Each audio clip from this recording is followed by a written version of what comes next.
All right, U.S. investigators have traced another one of the estimated 2,000 weapons from the Fast and Furious scandal to the scene of yet another deadly shootout outside a tourist town in Mexico near the Arizona border.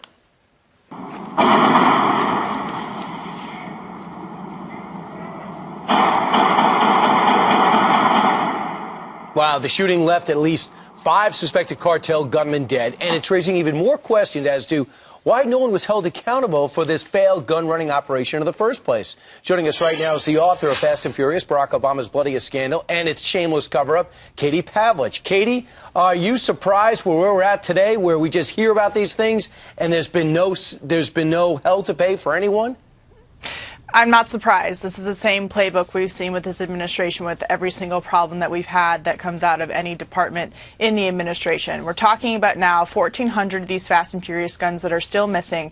As you saw, there was this big shootout in Puerto Penasco, which is known as Rocky Point to American tourists. I've been on that beach, Sandy Beach, a bunch of times. My family used to go to Arizona, and we would stay right there. And this situation puts a lot of Americans at risk. It puts innocent bystanders at risk. Luckily, in this instance, it was only cartel members who were being killed. But again, it goes to the point, when you give bad guys guns, they do bad things with them. All right, here's what the ATF says. They say ATF has accepted responsibility for the mistakes made in the Fast and Furious investigation. Regrettably, firearms related to the Fast and Furious investigation will likely continue to be recovered at the future crime scenes. And the statistic you just brought up, that there's still 1,400 guns out there, this could last for a very long time.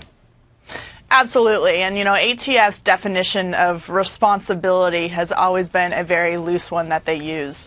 You know, a lot of the people who were at the head of Fast and Furious haven't been fired, not to mention a lot of them are now in higher positions than they were before. And we're talking about, you know, there's not a lot that Attorney General Eric Holder will admit, but there is one thing that he does admit, and that's that we're going to see lots of murders, lots of deaths down the road as a result of this operation. And we're talking about hundreds of Mexican citizens already killed. We're talking about Border Patrol Agent Brian Terry here in the United States being killed.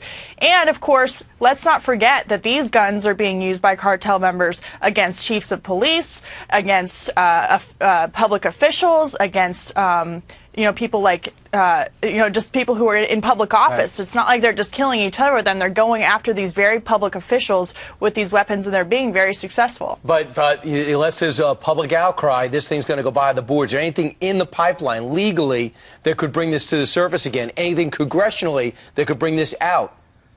Absolutely. So for the past 2 years, we've been in this court battle with the Congress has been in a court battle with the Department of Justice. Now, the Department of Justice asked for all the lawsuits from the Oversight Committee to be dismissed. But what we're looking at now in the court system and waiting for, which we're expected to see a ruling on here in the next couple of months, is whether President Obama's executive privilege over certain Fast and Furious documents will stand.